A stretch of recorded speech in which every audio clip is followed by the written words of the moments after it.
Hi students, welcome to academy Venkateswara online classes. నేను మీ academy వెంకటేశ్వర్ని. Andhra Pradesh రాష్ట్రంలో job calendar విడుదలైంది.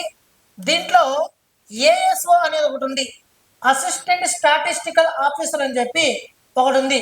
దీంట్లో అసిస్టెంట్ స్టాటిస్టికల్ ఆఫీసరు పేపర్ 2లో వచ్చేసి మనకి 3 యూనిట్లు, first unit, second unit, third unit, ఈ 3 యూనిట్లు కూడా as per APPS group 2 mains syllabus లో ఉన్నటువంటి ఇండియన్ ఎకానమీ సిలబస్ ఏదైతే ఉందో ఈ ఇండియన్ ఎకానమీ సిలబస్ మొత్తము కూడా ఈ 1, 2, 3 యూనిట్స్ లో ఉంది. ఓకేనా? ఇప్పుడు మొత్తం మనకు వచ్చేసి ఏఎస్ఓలో పేపర్ 2లో వచ్చేసి మొత్తం 10 యూనిట్లు ఉన్నాయి మిత్రమా. మొత్తం ఎన్ని యూనిట్లు అంటే 10 యూనిట్లు ఉన్నాయి. ఈ 10 యూనిట్లలో కూడా 3 యూనిట్లు కూడా మన ఇండియన్ ఎకానమీ సంబంధించిన, అంటే నాకు సంబంధించినవే. కాబట్టి గతంలో ఏఎస్ఓలో 2025లో ఏఎస్ఓలో అడిగినటువంటి ప్రీవియస్ ఎకనామిక్స్ ప్రశ్నలకి కొన్నిటిని ఇక్కడ కాన్సెప్ట్ ఓరియంటెడ్తో ఎక్స్ప్లెయిన్ చేస్తా చూడండి. మరి ఏఎస్ఓ వాళ్ళు ఆన్సర్ చేయగలమా? మరి ఎలాంటి ప్రశ్నలు అడుగుతున్నాడు, మనం ఏ విధంగా మన ప్రిపరేషన్ కొనసాగించాలి, మనం ఏ విధంగా మనం చదివితే ఏఎస్ఓని మనం సాధించగలము అనే క్వశ్చన్ మార్క్ వేసుకున్నటువంటి విద్యార్థులందరికీ కూడా పేపర్ 2లో ఇండియన్ ఎకానమీలో మీకు నేను ఇక్కడ ఎక్స్ప్లెయిన్ చేసే బాధ్యత నేను తీసుకుంటున్నాను. ఓకేనా? ఇది ప్రీవియస్ పేపర్స్ మిత్రం. అదేవిధంగా మన అకాడమీ వెంకటేశ్వర యాప్ డౌన్లోడ్ చేసుకోండి. ప్లేస్టోర్కి వెళ్ళి అకాడమీ వెంకటేశ్వర యాప్ డౌన్లోడ్ చేసుకుంటే అందులో నేను ఏఎస్ఓ క్లాసెస్కి సంబంధించి first unit, second unit, third unit, ఈ 3 యూనిట్లు కూడా ఇండియన్ ఎకానమీ క్లాసెస్ నేను దగ్గరలో అప్లోడ్ చేయబోతున్నాను. కాబట్టి అందరూ కూడా ఏఎస్ఓకి సంబంధించి యాప్ డౌన్లోడ్ చేసి పెట్టుకుని మన యాప్ పేరు అకాడమీ వెంకటేశ్వర యాప్. ఏదైనా ఇబ్బందులు తలెత్తితే యాప్లో డౌన్లోడ్ చేసేటప్పుడు ఏమైనా ఇబ్బందులు తలెత్తితే ఈ నెంబర్ కాల్ చేయండి. ఓకేనా? 9030539097కి కాల్ చేయండి. దీంతో పాటు మీకు జనరల్ స్టడీస్ పేపర్ ఉంది, GS paper, general studies paper కూడా టెస్ట్ సిరీస్ దగ్గరనే మన యాప్లో అప్లోడ్ చేస్తున్నాను, మీరు ఒకసారి చూసుకోవచ్చు. దీంతో పాటు కరెంట్ అఫైర్స్ కూడా మన యాప్లో ఉంది, మీకు ఒకసారి చూసుకోవచ్చు. ఓకేనా? సరే, ఈరోజు ఫస్ట్ టాపిక్ వచ్చేసి ఇక్కడ జాతీయ ఆదాయ గణనలో, అంటే జాతీయ ఆదాయాన్ని గణించేటప్పుడు జాతీయ ఆదాయ గణనలో వినియోగంలో క్రింది వాటిలో భాగం కానిది గుర్తించండి అని అడిగాడు. Which of the following is not part of consumption in national income accounting అని అడిగాడు. అంటే దేశానికి జాతీయ ఆదాయాన్ని లెక్కించేటప్పుడు, నేషనల్ ఇన్కమ్ని లెక్కించేటప్పుడు దేనిని పరిగణలోకి తీసుకోరు అని అడిగాడు. దేనిని పరిగణలోకి తీసుకోరు అని అడిగాడు. ఇది మొత్తము కూడా జాతీయ ఆదాయాన్ని 3 పద్ధతుల ద్వారా గణిస్తారు మిత్రమా. 3వ పద్ధతిలో మనకి వ్యయ మదింపు పద్ధతి అని చెప్పుకుంటారు. ఈ వ్యయ మదింపు పద్ధతి అనేది ఖచ్చితంగా మొత్తము వ్యయాలను పరిగణలోకి తీసుకొని లెక్కించేటటువంటి పద్ధతి. ఈ పద్ధతికి సంబంధించిన క్వశ్చనే ఇది. ఓకేనా? వ్యయ మదింపు పద్ధతిలో మనకి వినియోగ వ్యయం ఉంటుంది, వినియోగ వ్యయం. ఓకేనా? అదేవిధంగా పెట్టుబడి వ్యయం. ఓకేనా? దాంతోపాటు సంస్థల వ్యయం, పెట్టుబడి వ్యయము, ఇవన్నీ కూడా మనకి సంస్థల వ్యయం అని చెప్పేసి, అదేవిధంగా విదేశీ వ్యయం అని చెప్పేసి ఈ విధంగా మనకి ఉంటుంది అనమాట. ఇప్పుడు ఇక్కడ మీరు ఇక్కడ వినియోగ వ్యయం అని చెప్పేసి ఒకటి ఉంటుంది, వినియోగ వ్యయము, పెట్టుబడి వ్యయము. ఓకేనా? అదేవిధంగా మీరు ఇక్కడ చూడండి, ఇక్కడ కావాలంటే ఇది నా నోట్బుక్ మిత్రమా, మీకు తప్పేదో చెప్పడము, ఇది నా నోట్బుక్. ఈ నోట్బుక్లో మీరు చూడండి, జాతీయ ఆదాయాన్ని 3 పద్ధతుల ద్వారా మనం గణిస్తాం. ఈ 3 పద్ధతుల్లో కూడా మనకి వ్యయ మదింపు పద్ధతి అని చెప్పి ఒకటి ఉంటుంది. ఆ వ్యయ మదింపు పద్ధతి చూడండి, మీకు తప్పేదో చెప్పడము, ఇది నా నోట్బుక్, ఎకనామిక్ నోట్బుక్. గ్రూప్ 1 వాళ్ళకి, గ్రూప్ 2 వాళ్ళకి అందరికీ కూడా ఇది నా ఎకనామిక్ నోట్బుక్. ఈ ఎకనామిక్ నోట్బుక్లో మీరు ఒకసారి చూడండి, వ్యయ మదింపు పద్ధతిలో చూడండి, వినియోగ వ్యయము, పెట్టుబడి వ్యయము, ప్రభుత్వ వ్యయము, విదేశ వ్యయం, ఈ 3 ఉన్నాయి. సారీ, 4 ఉన్నాయి. ఈ 4గిట్లో ఫస్ట్ వినియోగ వ్యయం అని చెప్పింది. వినియోగ వ్యయం అని చెప్పేసి కింద మన్నిక గల వస్తువులు, మన్నిక లేని వస్తువులు, సేవలపై చేసే వ్యయం అని చెప్పింది. ఈ 3 ఆప్షన్లు కూడా 3 ఆప్షన్లు ఉన్నాయి. మన్నిక గల వస్తువులు, మన్నిక లేని వస్తువులు, సేవలపై చేసే వ్యయం. ఓకేనా? స్థిర మూలధన వినియోగం అనేది ఎక్స్ట్రా ఇచ్చాడు. ఓకేనా? ఇక చూడండి, నేను ప్రిపేర్ చేసుకున్న నోట్బుక్లో యాజ్ ఇట్ ఈజ్ మాకు ఇచ్చాడు అనమాట. ఇది నేను ప్రిపేర్ చేసుకున్న నోట్బుక్. ఇప్పుడు చూద్దాం, వాడు ఏమడిగాడు ఇక్కడ, భాగం కానిది అడిగాడు ఇక్కడ. ఓకేనా? వినియోగ వ్యయంలో 3 భాగాలు మిత్రమా. ఒకటి వచ్చేసి మన్నిక గల వస్తువులు, రెండవది మన్నిక లేని వస్తువులు, అదేవిధంగా మూడవది వచ్చేసి మనకి సేవలపై చేసే వ్యయం అనమాట. ఈ మూడు కూడా ఫస్ట్ వచ్చేసి ఆప్షన్ ఇచ్చాడు ఇక్కడ, ఏవి భాగం కాదని అడిగాడు. ఓకేనా, మన్నిక గల వస్తువులు ఒకటి, మన్నిక లేని వస్తువులు ఒకటి, సేవల వినియోగం మూడు ఇచ్చాడు. ఇక్కడ durable goods, non durable goods, services, ఈ మూడింటి మధ్య తేడా చెప్తున్నాను. మన్నిక గల వస్తువులు అంటే ఏసీలు, ఫ్రిడ్జ్లు, ఫ్యాన్లు, టీవీలు, ఫోన్లు, అంటే దీర్ఘకాలం పాటు మనకు సేవ అందించేటటువంటి వాటిని మనం ఏం పిలుస్తామంటే మన్నిక గల వస్తువులు అని పిలుస్తాం. మన్నిక లేని వస్తువులు అంటే ఏంటంటే ఒక్కసారి మనం వినియోగిస్తే తన స్పర్శను కోల్పోతే దానిని మన్నిక లేని వస్తువులు అని పిలుస్తారు. ఉదాహరణకి పాలు, పెరుగు, పండ్లు, కూరగాయలు, ఇవన్నీ కూడా నువ్వు ఒక్కసారి యూజ్ చేస్తే మళ్ళీ రెండోసారి పనికిరావు అంతేనా. కాబట్టి ఒక్కసారి వినియోగిస్తే తన స్పర్శను కోల్పోకపోతే దానిని మన్నిక గల వస్తువులు అంటాం. ఒకసారి వినియోగించగానే తన స్పర్శను కోల్పోతే దానిని మన్నిక లేని వస్తువులు అంటాం. ఇక సేవల వినియోగం అంటే ఏమిటి మిత్రమా? సేవలపై చేసే వ్యయం. ఓకేనా, కాబట్టి ఈ మన్నిక గల వస్తువులు వ్యయ ఆదాయ మదింపు పద్ధతిలో జాతీయ ఆదాయం లెక్కించేటప్పుడు వ్యయ మదింపు పద్ధతిలో ఇది భాగమే. ఓకేనా, ఇది భాగమే, ఇది భాగమే, ఈ మూడు కూడా వ్యయ మదింపు పద్ధతులు భాగమైనప్పుడు ఖచ్చితంగా జాతీయ ఆదాయం గణించేటప్పుడు దాన్ని భాగంగా పరిగణిస్తాం. కాబట్టి ఈ మూడు కూడా మనకి భాగంగా పరిగణిస్తాం. భాగంగా పరిగణించది ఏదైనా అంటే మనకి తరుగుదల. మీ డౌట్ రావచ్చు, సార్ ఇంత సోచ్ చెప్పారు కదా, మరి ఎందుకు దాన్ని తీసుకోము? స్థిర మూలధన వినియోగం అంటే స్థిర మూలధన వినియోగం అన్నా తరుగుదల అన్నా రెండు ఒకటే. తరుగుదల అన్నా రెండు ఒకటే. ఏ దేశమైనా, ఏ రాష్ట్రమైనా, ఏ ఆదాయమైనా మన నికర ఉత్పత్తిని చెప్తాము కానీ మధ్యంతర వస్తువు విలువను తీసుకోము. ఓకేనా, ఇక్కడ తరుగుదల అనేసి అంటే మీరు మధ్యంతర వస్తువు విలువ కూడా తీసుకున్నా కూడా ఆన్సర్ వస్తుంది. ఓకేనా, ఏం లేదు మిత్రమా, ఇప్పుడు నాకు 1,00,000 రూపాయలు శాలరీ వస్తుంది.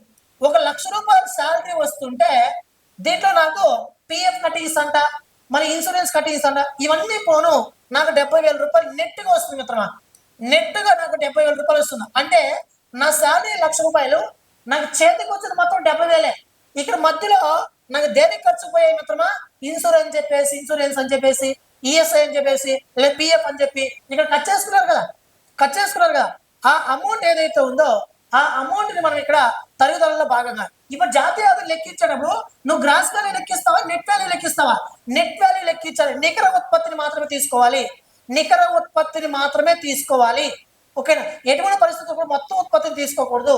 మొత్తం ఉత్పత్తులు మధ్యంతర వస్తువులను ఖచ్చితంగా తీసేస్తే మనకు అంతిమ వస్తువు విలువ వస్తుంది, నికర ఉత్పత్తి వస్తుంది. ఆ నికర ఉత్పత్తిని మాత్రం పరిగణించాలి, తరుగుదలగా పోయినటువంటి దాన్ని పరిగణించకూడదు. ఓకేనా, అదేవిధంగా మధ్యంతర వస్తువులను తీసుకోకూడదు. కాబట్టి జాతీయ ఆదాయంలో పరిగణించకూడదు ఇది ఎదురా అంటే తరుగుదల, స్థిర మూలధన వినియోగం. ఓకేనా, రైట్. నెక్స్ట్ రెండవ ప్రశ్న, క్రింది వాటిలో రైతులు ఉత్పత్తిదారుల ప్రయోజనం కోసం అమలు చేయబడినటువంటి వ్యవసాయ విధానం ఏదని అడిగాడు. Which of the following is agriculture policy implemented for the benefit of farmers and producers అని అడిగాడు. రైతులకి మరియు ఉత్పత్తిదారులకు ప్రయోజనం చేకూర్చేటటువంటి క్రింది వాటిలో సాధనం ఏది అని అడిగాడు. చూద్దాం ఇక్కడ, కనీస మద్దతు ద్వారా పబ్లిక్ డిస్ట్రిబ్యూషన్ సిస్టమా, ప్రపంచీకరణ, అదేవిధంగా ప్రత్యేక ఆర్థిక మండళ్ళ అని అడిగాడు. ఇక్కడ దీనికి ఆన్సర్ చేసి కనీస మద్దతు ద్వారా ప్రజా పంపిణీ అనేది ప్రజల యొక్క ఆహారం, ప్రజల యొక్క ఆకలి తీర్చడం కోసం రేషన్ షాపుల ద్వారా మనకు అందించేటటువంటి డిస్ట్రిబ్యూషనే పబ్లిక్ డిస్ట్రిబ్యూషన్ సిస్టమ్. ఒక సరుకులు అందిస్తారు. ప్రపంచీకరణ అంటే మన భారతదేశ ఆర్థిక వ్యవస్థని ప్రపంచ దేశాలతో అనుసంధానం చేయడాన్ని ప్రపంచీకరణ అని పిలుస్తాం. ప్రత్యేక ఆర్థిక మండళ్ళు అంటే స్పెషల్ ఎకనామిక్ జోన్స్ 2005లో తీసుకోవడం అనేది జరిగింది. ఓకేనా, ఇది ప్రత్యేకంగా ఇన్కమ్ ఇచ్చేటటువంటి జోన్స్ అనమాట. కాబట్టి రైతులకు ఇక్కడ ఎదురు అంటే కనీస మద్దతు ధర, మినిమం సపోర్ట్ ప్రైస్. ఫస్ట్ వాడికి ఏమి ఇవ్వాలా? కనీసం వాడికి లాభం వచ్చేటటువంటి ధరని మనం వారికి ఇస్తే ఖచ్చితంగా రైతు బాగుపడతాడు. ఓకేనా, అది రెండో ప్రశ్న. నెక్స్ట్ మూడవ ప్రశ్న, క్రింది వాటిలో బాహ్య రుణం అంటే ఎక్స్టర్నల్ డెప్త్ బాహ్య రుణం సంబంధించి ప్రతికూల ప్రభావం మీద అడిగాడు. ఓకేనా, చాలా జాగ్రత్తగా అర్థం చేసుకోండి. క్రింది వాటిలో బాహ్య రుణం సంబంధిత ప్రతికూల ప్రభావం అడిగాడు, అనుకూల ప్రభావం అడగలేదు. మనం రెండు రకాలుగా తీసుకుంటాం మిత్రమా. ఒకటి అంతర్గత రుణం, రెండవది వచ్చేసి బహిర్గత రుణం. ఓకేనా, బహిర్గత రుణం. అంతర్గత రుణం అంటే భారతదేశం లోపల విత్త సంస్థలు, ప్రజలు వివిధ బ్యాంకుల నుంచి తీసుకునేటటువంటి రుణాన్ని అంతర్గత రుణం అని పిలుస్తాం. అంతర్గత అంటే లోపల అని అర్థం. ఓకేనా. బహిర్గత రుణం అంటే విదేశీ సంస్థల నుండి, అంతర్జాతీయ సంస్థల నుండి, విదేశీ ప్రభుత్వాల నుండి, విదేశీ దేశాల నుండి మనం రుణాన్ని స్వీకరిస్తే దానిని బహిర్గత రుణం అని పిలుస్తాం. ఏ దేశమైనా కానీ, ఏ రాష్ట్రమైనా కానీ మనం ఇతర దేశాల నుంచి రుణం తీసుకొస్తున్నామనంటే అది ఖచ్చితంగా మన దేశ ఆర్థిక వ్యవస్థకు మంచిదే. ఓకేనా. మరీ ఎక్కువ చేస్తే అది మళ్ళీ ప్రతికూల ప్రభావం ఏర్పడుతుంది. రుణం తీసుకురావడం వల్ల మనకి సర్వసాధారణంగా మనకి లాభమే చేకూరుస్తుంది. ఎందుకనేసి అంటే ఎప్పుడైతే మనం ఇతర దేశాల నుండి, ఇతర వ్యక్తుల నుండి, సంస్థల నుండి, లేకపోతే బ్యాంకుల నుండి రుణాన్ని స్వీకరిస్తామో ఆటోమేటిక్గా ఆ రుణాన్ని తెచ్చి ఒక ఏదైనా కంపెనీ స్థాపిస్తాం మన దేశంలో. ఆ కంపెనీ వలన 10 మందికి ఎంప్లాయ్మెంట్ వస్తుంది. 10 మందికి ఎంప్లాయ్మెంట్ రావడం వల్ల 10 మంది చేత డబ్బు ఉంటుంది. డబ్బు ప్రజల చేత ఉండడం వలన ఆ ప్రజలు బయట వస్తువులపై ఖర్చు చేస్తారు. బయట వస్తువులపై ఖర్చు చేయడం వల్ల బయట వస్తువు తయారు చేసే కంపెనీలకు లాభాలు వస్తూ ఉంటాయి. ఆ కంపెనీకి లాభాలు వచ్చే కొద్దీ ప్రభుత్వానికి కట్టాల్సిన ఇన్కమ్ ట్యాక్స్, కార్పొరేషన్ ట్యాక్స్ అవన్నీ నిర్ణీత కాలంలోనే కట్టడం వలన దేశ ఆర్థిక వ్యవస్థ స్థిరంగా ఉంటుంది. కాబట్టి రుణం తీసుకోవడం వల్ల మన ఆర్థిక వ్యవస్థకు మంచిదే. మరీ ఎక్కువైతే అది మంచిది కాదు. మరి ఎక్కువ వడ్డీ చెల్లింపులుగా పోతాయి మళ్ళీ. ఓకేనా. కాబట్టి వాడు ఏమడిగంటే ఇతర దేశాల నుంచి రుణం తీసుకుంటే మనకి ఏర్పడేటువంటి ప్రతికూల ప్రభావం ఏమిటి అని అడిగారు. చూడండి, ఇతర దేశాల నుంచి రుణం తీసుకుంటే మన ఆర్థిక అభివృద్ధికి సహాయపడుతుంది. ఎస్, కరెక్టే కదా. మన ఆర్థిక అభివృద్ధి సహాయపడుతుంది. సంక్షోభం సమయంలో, కరోనా లాంటి సమయంలో మన ఇతర దేశాల రుణం ఇతర దేశాలు మనకి ఇస్తున్నాయంటే సంక్షోభం సమయంలో మనకి ఉపయోగపడినట్టే కదా. కాబట్టి సంక్షోభం సమయంలో కూడా మనకి ఉపశమనం కలుగుతుంది. నెక్స్ట్, మౌలిక సదుపాయాల అభివృద్ధి కోసం ఉపయోగించవచ్చు అంటే ఎస్, కరెక్టే. మన దేశంలో అవసరమైన సదుపాయాలు డెవలప్ చేయడం కోసం ఈ రుణాన్ని ఉపయోగించవచ్చు. ఎస్, అది కూడా కరెక్టే. బయట దేశాలు లేదా సంస్థల మీద ఆధారపడడం అనేది రాజకీయ స్వేచ్ఛకు దారి తీస్తుంది అని అడిగాడు. ఓకేనా. పొలిటికల్ ఫ్రీడమ్ కు దారి తీస్తుందని అడిగాడు. ఇప్పుడు అమెరికా వాడు రుణాలు ఇస్తున్నాడు అని చెప్పి మన భారతదేశ ప్రధానమంత్రి నరేంద్ర మోడీ రుణాలు ఎక్కువగా తెచ్చుకున్నాడు అనుకో. ఓకేనా. దేశాలు ఇస్తున్నాయని చెప్పేసి America, France, China, Germany, Japan, UK ఈ అన్ని దేశాలు కూడా మనకి ఎంత కావాలో అంత రుణం ఇస్తూ ఉంటే మనం తీసుకుంటూ ఉన్నాం అనుకో, అది దేనికి దారి తీస్తుంది అంటే రాజకీయ స్వేచ్ఛకు దారి తీస్తుంది. అంటే మనమందరూ ఏం ఆలోచిస్తాం ప్రజలు, చూడే నరేంద్ర మోడీ ఇతర దేశాలు అప్పిస్తుంటే పట్టుకొస్తూనే ఉన్నాడు. ఆయన రాజకీయాన్ని ఆయన స్వేచ్ఛ కోసం వాడుకుంటున్నాడు కానీ ప్రజల కోసం వాడుకోవడం లేదు. ఎక్కువ రుణాలు తీసుకొస్తే ఎక్కువ వడ్డీ చెల్లింపు మనం చేయాలి కానీ అతని నెత్తి మీద ఏమైనా పడుతుందా. కాబట్టి దీన్ని రాజకీయ స్వేచ్ఛ కోసం వాడుకుంటున్నాడు ఈ రుణాన్ని అని చెప్పి ప్రజలు కూడా చెప్పుకునే పరిస్థితి వచ్చేస్తుంది. కాబట్టి ఇక్కడ బయట దేశం రుణం తీసుకోవడం వలన ఏ ప్రతికూల ప్రభావం ఏర్పడుతుంది అంటే మనకి 4th ఆన్సర్ మనం పెట్టాలి. ఓకేనా. నెక్స్ట్ ఏ అనే ఒక వ్యక్తి XYZ అనే సంస్థ నుండి $10,000 రుణం తీసుకొని 25 సంవత్సరాల్లో వాయిదాలు తిరిగి చెల్లిస్తుంటే ఇక్కడ డబ్బు ఎక్కువ ఏ విధి నిర్వర్తించబడుతుంది అని అడిగాడు. ఏదైనా ఒక సంస్థ నుండి నువ్వు బ్యాంకు నుంచి ఒక $10,000 రుణాన్ని తీసుకున్నావు అనుకో, ఈ $10,000 రుణాన్ని 25 సంవత్సరాలకు చెల్లిస్తామని చెప్పావు. అది ఏ రూపంలో చెల్లిస్తామని చెప్పావంటే ఈఎంఐ రూపంలో చెల్లిస్తాం అనుకుందాం. ఓకేనా. దీంట్లో చూద్దాం. మెజర్మెంట్ ఆఫ్ అకౌంట్ కాదు. ఓకేనా. మారకం యొక్క మాధ్యమం కాదు. నిల్వ విలువను అస్సలు కాదు. వాయిదా చెల్లింపులు దాన్ని చెల్లిస్తావు. ఓకేనా. స్టాండర్డ్ ఆఫ్ డెఫర్డ్ పేమెంట్స్, వాయిదా వేయబడిన చెల్లింపుల ప్రమాణం అంటే ప్రతి నెల కూడా వాడికి నువ్వు ఈఎంఐ ద్వారా వాడికి చెల్లిస్తూ ఉంటావు. ఓకేనా. నెక్స్ట్ ఇక్కడ చాలా మోస్ట్ ఇంపార్టెంట్, ఈ క్వశ్చన్కి నువ్వు ఆన్సర్ తెలుసుకునే దానికంటే ముందుగా సిఆర్ఆర్ అంటే ఏమో తెలుసుకోవాలా, అదేవిధంగా ఎస్ఎల్ఆర్ అంటే ఏమో తెలుసుకోవాలా, అదేవిధంగా ఓఎంఓ అంటే ఏమో తెలుసుకోవాలా, అదేవిధంగా ఆర్బీఐ అంటే ఏమో తెలుసుకోవాలా. ఇది ఫస్ట్ తెలుసుకోవాల్సింది. ఓకేనా. సిఆర్ఆర్ అంటే ఏంటంటే వాణిజ్య బ్యాంకులకు వచ్చినటువంటి మొత్తం డిపాజిట్లలో కొంత భాగాన్ని ఆర్బీఐ దగ్గర ఉంచాలి. కొంత భాగాన్ని ఆర్బీఐ దగ్గర ఉంచడాన్ని మనం ఏం పిలుస్తామంటే సిఆర్ఆర్ అని పిలుస్తాం. సిఆర్ఆర్ అనగా క్యాష్ రిజర్వ్ రేషియో, దీనిని నగదు నిల్వల నిష్పత్తి అని పిలుస్తాం. ఓకేనా. ఎప్పుడైతే బాగా అర్థం చేసుకోండి, సిఆర్ఆర్ అంటే క్యాష్ రిజర్వ్ రేషియో, వాణిజ్య బ్యాంకులకు వచ్చినటువంటి మొత్తం డిపాజిట్లలో కొంత భాగాన్ని ఆర్బీఐ దగ్గర ఉంచడాన్ని సిఆర్ఆర్ అని పిలుస్తాం. ఓకేనా. మరి వాణిజ్య బ్యాంకుల దగ్గర ఉంచాల్సిన భాగాన్ని ఆర్బీఐ పెంచిందనుకో, అనగా సిఆర్ఆర్ ను పెంచిందనుకో ఆర్బీఐ, అప్పుడు ఏం చేయాలా? సిఆర్ఆర్ ను ఆర్బీఐ పెంచింది అంటే అర్థమేమి? వాణిజ్య బ్యాంకులకు వచ్చినటువంటి మొత్తం డిపాజిట్లలో ఎక్కువ భాగాన్ని ఆర్బీఐ దగ్గర ఉంచాలి అని అర్థం. ఎక్కువ భాగాన్ని ఆర్బీఐ దగ్గర ఉంచితే వాణిజ్య బ్యాంకులు ప్రజలకు ఇవ్వాల్సిన రుణం అనేది తగ్గుతుంది. ఎప్పుడైతే ప్రజలకు ఇవ్వాల్సిన రుణం ఆటోమేటిక్గా తగ్గుతుందో ప్రజల దగ్గర డబ్బు ఉండదు. ప్రజల దగ్గర డబ్బు లేకపోతే బయట వస్తువుపై ఖర్చు పెట్టరు. బయట వస్తువుపై ఖర్చు పెట్టకపోతే ఆటోమేటిక్గా ఆ వస్తువు సేల్స్ కాదు. ఆ వస్తువు సేల్ కాకపోతే ఆ వస్తువు డిమాండ్ పడిపోతుంది. ఆ వస్తువు డిమాండ్ పడిపోయే కొద్దీ ఆ వస్తువు సేల్స్ కాకపోతే ఆ వస్తువు తయారు చేసేటువంటి సంస్థకి లాభాలు రావాల్సిన పోయి నష్టాలు అందిస్తుంది. ఆ టైంలో ఆటోమేటిక్గా మనకి వస్తు ధర అనేది దిగొచ్చి సాధారణ ప్రజలు కూడా వస్తువులు కొనుక్కునేటట్టు ద్రవ్యోల్బణ కాలంలో ఆర్బీఐ ఈ చర్యలు చేపడుతుంది. అనగా సిఆర్ఆర్ ను ఆర్బీఐ పెంచడం వలన ద్రవ్య సామర్థ్యం, ప్రజలకు వెళ్ళేటట్టు ద్రవ్య సామర్థ్యం ఏమవుతుంది? తగ్గుతుంది. ఏమవుతుంది? తగ్గుతుంది. ఇది సిఆర్ఆర్ అన్నమాట. ఓకేనా? ఎస్ఎల్ఆర్ అంటే ఏంటంటే వాణిజ్య బ్యాంకులకు వచ్చినటువంటి మొత్తం డిపాజిట్లలో కొంత భాగాన్ని ఆర్బీఐ దగ్గర కాకుండా తమ దగ్గరే ఉంచుకోవాలి. ఓకేనా? ఆర్బీఐ దగ్గర ఉంచితే ఆ సిఆర్ఆర్, ఓకేనా? తమ దగ్గరే ఉంచుకుంటే అది ఎస్ఎల్ఆర్. ఓకేనా? నెక్స్ట్ ఓఎంఓ అంటే ఏంటంటే సిఆర్ఆర్ ఓ ఎస్ఎల్ఆర్ లో కొన్ని లోపాలు ఉన్న కారణంగా ఓపెన్ మార్కెట్ ఆపరేషన్స్ అనేది మనకు అందుబాటులోకి వచ్చింది. కేంద్ర ప్రభుత్వానికి సంబంధించినటువంటి సెక్యూరిటీలను కేంద్ర బ్యాంకు ఆర్బీఐ ప్రజలకు, విత్త సంస్థలకు, ఇతర బ్యాంకులకు సెక్యూరిటీలను అమ్మడాన్ని, కొనడాన్ని ఓపెన్ మార్కెట్ ఆపరేషన్స్ అని పిలుస్తారు. నెక్స్ట్ ఆర్బీఐ ఏం చేస్తుంది మిత్రమా? మన భారతదేశంలో ద్రవ్యపరమైన చర్యలు తీసుకుంటుంది. ద్రవ్యపరమైన చర్యలు తీసుకుంటుంది అంటే అర్థమేమి? ద్రవ్యపరమైన విధానాలు చేపడుతుంది అని అర్థం. ఇప్పుడు చూడండి, దీనికి ఆన్సర్ చేయండి. ఇక్కడ వాడు ఏమడిగాడు? ఫస్ట్ నగదు నిల్వల నిష్పత్తి సిఆర్ఆర్ అడిగాడు. సిఆర్ఆర్ ఇందాక నేను చెప్పాను. సిఆర్ఆర్ వలన వాణిజ్య బ్యాంకులు నిర్వహించాల్సినటువంటి తప్పనిసరి నిల్వల శాతం ఏమవుతుంది మిత్రం? ఇక్కడ తగ్గుతున్నమాట. అంటే సిఆర్ఆర్ పెంచుకు తగ్గుతుంది. వాడు ఏమిచ్చాడంటే వాణిజ్య బ్యాంకులు నిర్వహించాల్సిన తప్పనిసరి నిల్వల శాతాన్ని సిఆర్ఆర్ అని పిలుస్తామన్నాడు. ఎస్, కరెక్టే. నెక్స్ట్ ఓపెన్ మార్కెట్ ఆపరేషన్ ఇందాక నేను చెప్పాను. ప్రభుత్వం యొక్క సెక్యూరిటీలను ఆర్బీఐ అమ్మడానికి, కొనడాన్ని ఓపెన్ మార్కెట్ ఆపరేషన్స్ అని పిలుస్తాం. కాబట్టి ఇక్కడ ప్రభుత్వ సెక్యూరిటీలను కొనుగోలు మరియు అమ్మకం చేయడాన్ని ఓపెన్ మార్కెట్ ఆపరేషన్స్ అంటాం. నెక్స్ట్ ఇక్కడ చూస్తే సెంట్రల్ బ్యాంక్ ఏం చేస్తుందమ్మా?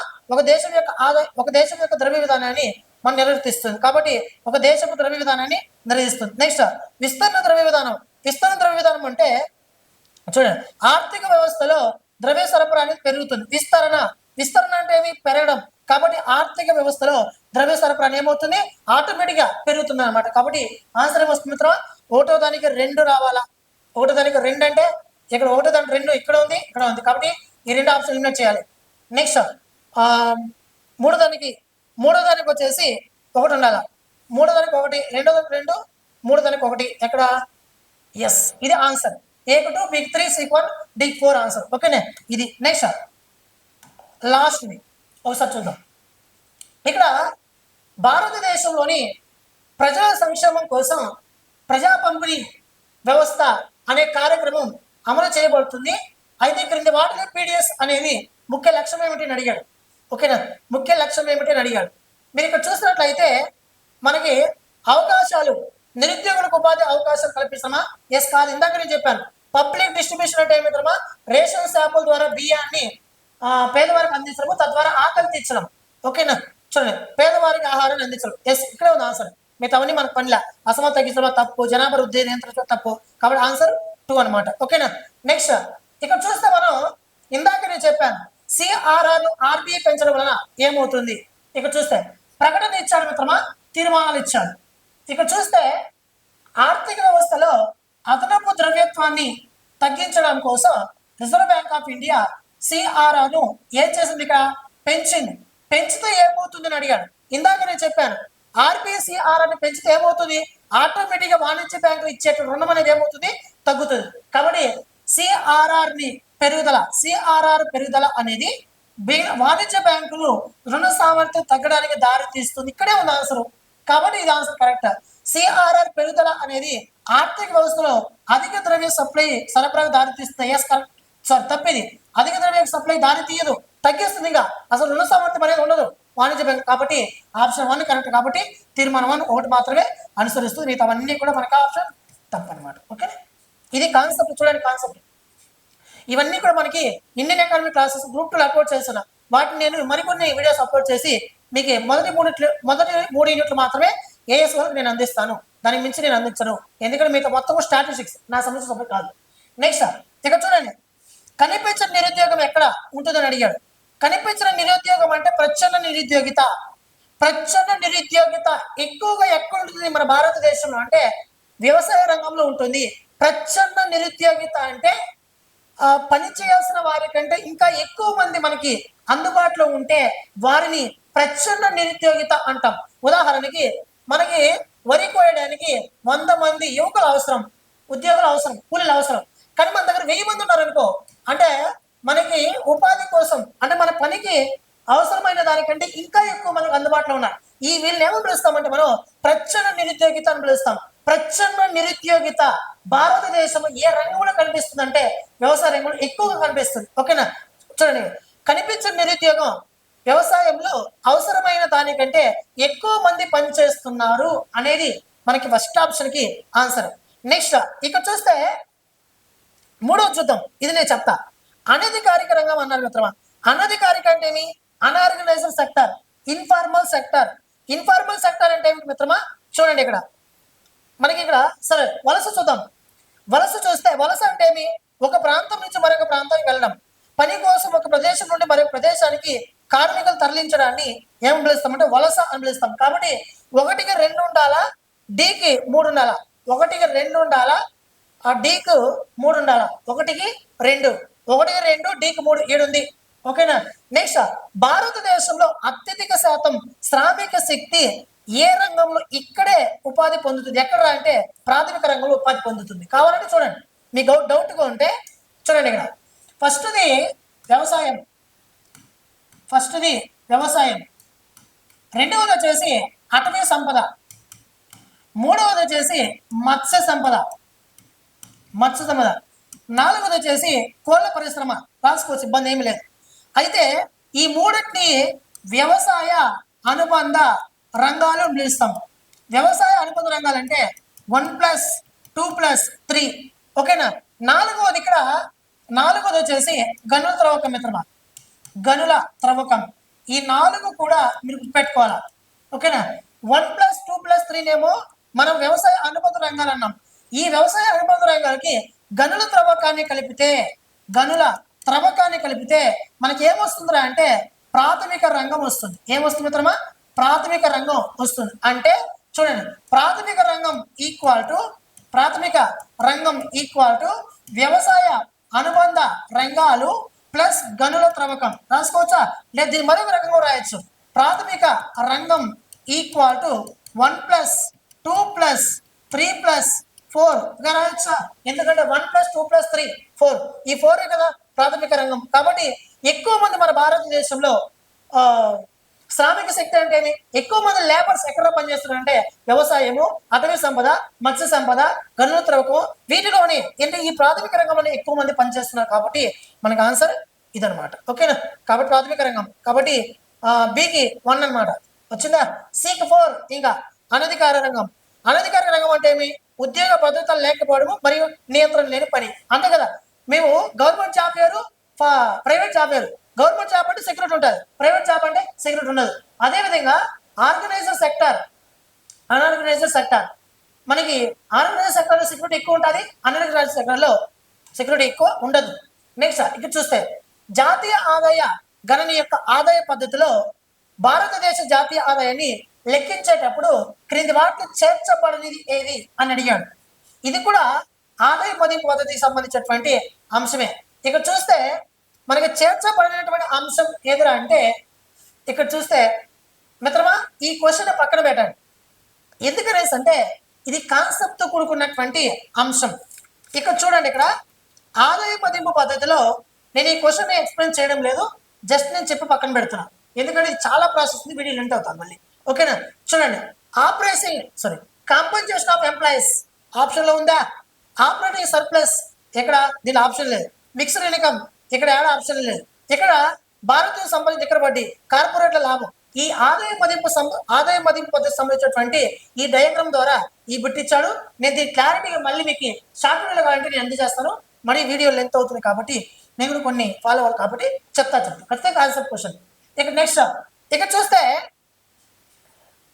క్రింది వాటిలో సరైన వివరణతో జతపరచండి అని అడిగాడు. బ్యాలెన్స్ ఆఫ్ పేమెంట్స్ ఇచ్చాడు, బ్యాలెన్స్ ఆఫ్ ట్రేడ్ ఇచ్చాడు, స్వయం ప్రతిపత్తి లావాదేవీలు ఇచ్చాడు. మీకు నేను క్లాసెస్ చెప్పాను బ్యాలెన్స్ ఆఫ్ ట్రేడ్ అంటే కేవలం వస్తువుల గురించి మాత్రం మాట్లాడుతుంది, ఇందులో సేవలు అనేవి ఉండదు. బ్యాలెన్స్ ఆఫ్ పేమెంట్స్ అంటే సేవలు ఉంటాయి ప్లస్ వస్తువులు రెండు ఉంటాయి. కాబట్టి ఫస్ట్ బ్యాలెన్స్ ఆఫ్ ట్రేడ్ అంటే వస్తువు ఎక్కడుంది వెతికి ఈ ఆప్షన్లో. బ్యాలెన్స్ ఆఫ్ ట్రేడ్ అంటే ఎక్కడుంది? వస్తువు అనే పదం ఉండాలి నీకు.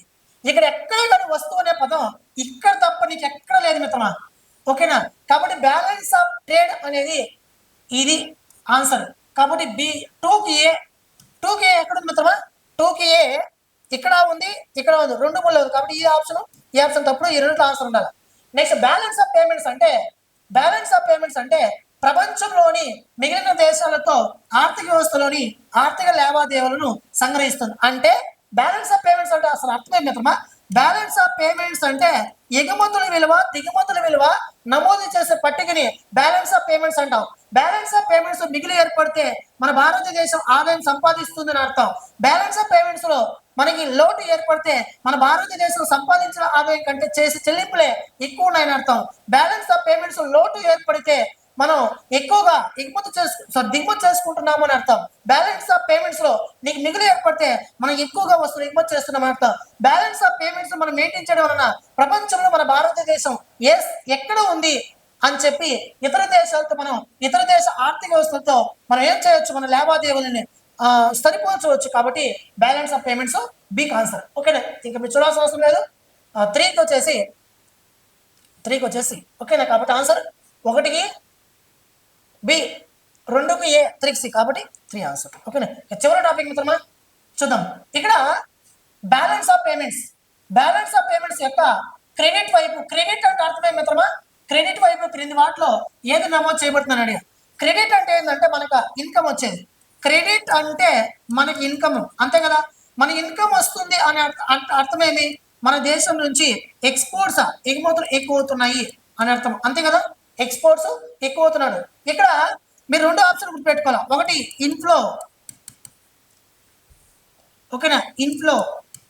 రెండవది వచ్చేసి అవుట్ఫ్లో. ఈ 2 ఆప్షన్ మధ్య ఫస్ట్ మీరు తేడా తెలుసుకోవాలి. ఓకేనా? ఇన్ఫ్లో అంటే మన దేశానికి వస్తున్నటువంటి ఆదాయం.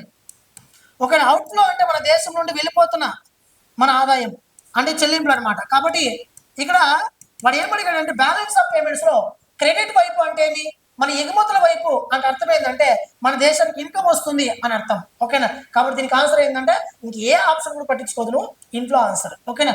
వస్తువులు మరియు ఎగుమతులు సేవలు దిగుమతుల కాదు, వస్తువులు సేవలు దిగుమతులు అని అడిగాడు. దిగుమతులు అంటే రాదు ఆన్సర్, ఎగుమతులు చేస్తే వస్తుంది.